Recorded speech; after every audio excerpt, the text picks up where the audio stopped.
நன்றி செலுத்துகிற வார்த்தையில் மட்டும் பத்தாது, வாழ்க்கையில் வேணும்னு சொன்னால் நமக்கு கொடுக்கப்பட்டதை நமக்கு தேவைக்கும் மற்றவங்களுக்கும் பகிர்ந்தளிக்கணும். அந்த எண்ணம் நமக்கு வேணும். அது நன்றியோடு இருக்கிறது. உங்களுக்கு இறைவனுக்கு பல நிலைகள் இருக்கிறது.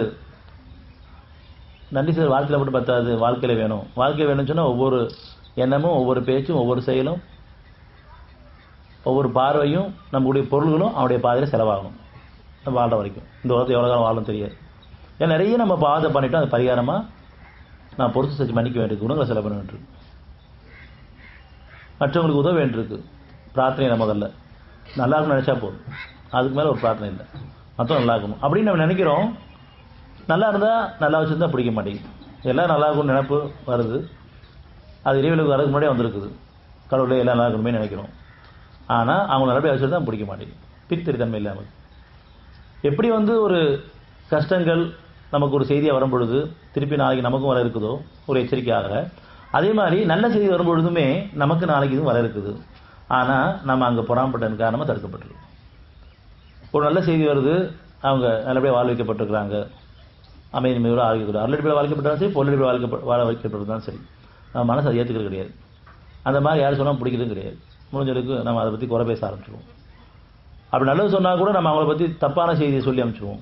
நீங்கள் நினைக்கிற மாதிரி அவங்க கிடையாது, அவங்க இப்படி போட்டவங்க, எனக்கும் அவங்களுக்கு பிடிக்கல. அது ஒரு காலத்தில். இப்போ உங்களுக்கு அவங்களே மாற்றி அமைக்கப்பட்டு, நம்மளே மாற்றி அமைக்கப்பட்டு, நம்ம எல்லாருக்குமே யாரும் முந்தி போல் இல்லை. நம்மளும் நிறைய தவறு உணர்ந்துருக்கோம், மன்னிப்பு கேட்டிருக்கோம், மீட்டு கொடுத்துருக்கோம். அதேமாதிரி மற்றவங்களும் அந்த மாதிரி தவறு வந்திருப்பாங்க, மன்னிப்பு கேட்டிருக்காங்க, மீட்டு கொடுத்துருக்காங்க. அப்படியே மன்னிப்பு கேட்கலாம் கூட ஒரு காலவசம் குறிப்பிட்டு அது திருந்திருக்காக இவன் கொடுத்துட்ருக்கான். ஆனால் அவன் வாழ வச்சுட்டு இருக்கும்போது நம்மளால் ஏற்றுக்க முடிய மாட்டேங்குது. அவங்கள கண்ணியத்தை குறைக்கிறோம். நம்ம நெருக்கமானவங்க அல்லது பழக்கத்தில் உள்ளவங்க, குடும்பத்தில் உள்ளவங்க ஒரு நல்ல செய்தி அவங்கள பற்றி யாராவது சொன்னால் நம்ம உடனே மாற்றி போட்டு விட்ருவோம், அவங்க கண்ணியத்தை குறைக்கிற மாதிரி. இதெல்லாம் தான் நமக்கு நன்மைக்கு தடையாக இருக்குது. நாளைக்கு நமக்கு ஒரு நன்மை தடைய காரணமே நான் மற்றவங்க நல்லா பிடிக்க மாட்டேங்குது, நல்லது சொன்னால் கூட பிடிக்க மாட்டேங்குது, அந்த எண்ணமே ஏற்றுக்க மாட்டேங்குது. இதெல்லாம் நம்ம அகப்பாடில் பார்க்கும்போது தெளிவாக கிடைக்கும், பிரித்தறிய முடியுது. ஏன் நமக்கு நன்மைகள் எல்லாம் தடுக்கப்படுதுன்னு சொன்னால் நான் தடையாக இருக்கிறேன், தடுக்கப்படுது. மற்றவங்களுக்கு வரக்கூடிய நன்மைகளை நான் தடையாக இருக்கேன், எண்ணங்களே தடையாக இருக்கிறேன். அதே மாதிரி மற்றவங்களுக்கு வரக்கூடிய நமக்கு வரக்கூடிய நன்மைகள் சில தடையாக இருப்பாங்க. அதை மட்டும் யாரும் உணர்ந்துட்டாங்களோ, அந்த தடையை நீக்கிட்டாங்களோ, அதை மனசார ஏற்றுக்கிட்டாங்களோ, இறைவன் அவங்களுக்கு தான் பிரார்த்திக்கிறாங்களோ, இறைவன் நீ கொடுக்கும்போது உன்னை மறந்துட்டும் ஆயிட வேண்டாம், அவங்க பெருமை கொண்டுவும் வேண்டாம், நான் அவங்க மேலே பொறாமப்பட்டுவும் வேண்டாம், நீ பொறுப்பேற்று வேண்டாம். எனக்கு நீ அருளை கொண்டும் பொருள் உயர்த்தும் போது நானும் பெருமை கொண்டு வேண்டாம், மற்றவங்க மேலே பொறாமப்பட்ட வேண்டாம்.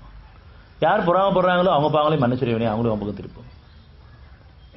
இப்படி நம்ம பொறாமப்படுறவங்களுக்காக மன்னிப்பு கேட்டுப்போமா? அதெல்லாம் மனசு வராது. முதல்ல நம்ம பெருமை கொண்டு உணரணும், நம்ம மேலே பொறாமப்படாமல் பாதுகாத்துருக்கணும்.